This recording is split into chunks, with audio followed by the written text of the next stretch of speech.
Қайырлы күн достар, сіздермен Әсем. Бүгін пісірмейтін және ұн қоспайтын өте дәмді оңай десерт дайындаймыз.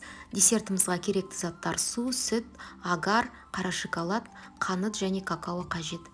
Ең алдымен біз сүтімізді алып ыдысқа құямыз және оның үстіне қантымыз салып, барлығын жақсылап араластырамыз. Қантымыз еріген кезде какаомызды салып, оны да жақсылап араластырамыз.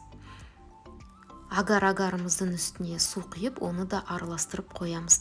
Және сүт пен какаомызды отқа қойып қыздырамыз. Қыза бастаған кезде шоколадымызды салып, жақсылап араластырамыз. Кішкене қайнай бастаған кезде біз агарымызды саламыз.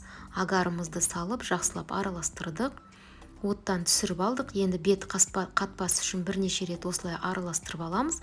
Және мен осындай қалып алдым. Осыған барлығын құйып, бетін жауып, тоңазытқышта 2 сағатқа қоямыз. Десертіміз дайын болды. Десертімізді қалпынан шешіп, тарелкаға салдым және оның үстіне ақ шоколадтарды құйдым. Және фисташка жаңғақтарын сеуіп шықтым. Сіздер басқа да жаңғақтар немесе жемістермен берсеңіздер болады. Өте дәмді, оңай десерттардың бірі. Бір көргеннен дәмі ерекше болады. Сіздер де осындай десерт дайындаңыздар. Менің каналыма лайк басып, комментарияда жазуды ұмытпаңыздар. Келесі кездескенше күн жақсы.